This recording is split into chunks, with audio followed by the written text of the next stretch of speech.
And I was like, whoa, that's not me, you know. I want to associate with where's the power. I want to be like Superman, right? I always tell this story.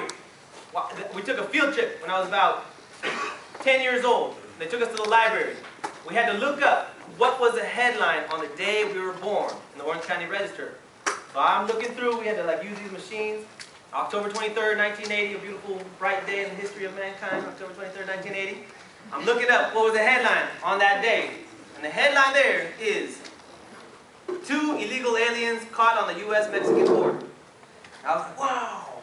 I started, you know how we love when things happen on our birthday, like Haley was born on our birthday, or something happens on our birthday, we get all pumped up. But I was like, yeah, I start celebrating. They caught illegal aliens on our border. I was like, man, I didn't know we caught aliens. I'm thinking they're Martians, right? I thought they caught aliens. So I'm celebrating. I'm telling my friends, they caught aliens.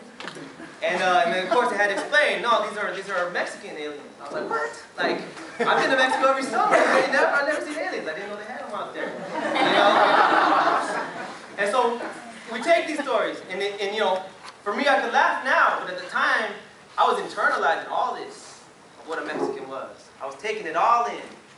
And all of us, in one way or another, start absorbing and bringing in all this trash that's told to us by mainstream media, by our families, by our schools, by the church, whatever it might be. We start internalizing all of it. And I definitely internalized it to the most, the fullest effect. I wanted to wave flags, and I did not want to associate with being brown, I know what that felt like, that self-depreciation. I call it being red, white, and bruised, right? Because I didn't know what to do with it, But when we start overcoming that, when we start looking at how to deal with these things, we carry it deep. All of us, everybody in this room carries trash inside of them. When we start dealing with it, dignity becomes an anchor to self-preservation, to self-development, to knowledge of self. Dignity is a key point. And I remember school things. I remember a young kid named Israel Ordonez. I still remember his name. He was from Oaxaca, Mexico, and for some reason he was always doing gymnastics. So he was do cartwheels across the campus and all this, always flying by, right?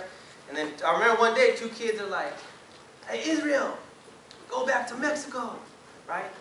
And Israel's like, hey, you, go back to Disneyland, right? Wow, wow, that's a big one right there. Loved it, right? But I didn't know. We had to figure out our way to deal with these contradictions. So I'm a loving and self-reflective person. I love to reflect. I'm always thinking back on everything. And when I think about this, I have to anchor myself in who I am. And I knew, in reflecting on who I was, what was the circumstance that brought me up, I know how it felt to not love myself. I knew what that self-hatred felt like. And I also know I'll never go back to it, right? But at the same time, I had influences. I had people raising me up. When I started getting into my teens and doing all the troublesome things that some of us teens do, I was getting in trouble. But I had an older brother and sister, and they were putting books, thoughts in my head. So when I say that one of the key anchors to overcoming that self-depreciation is dignity, I started reading about Chico. I started reading about Zapata. I started reading about Bob Marley, right? You've never read Bob Marley's life, read it, I mean, we have this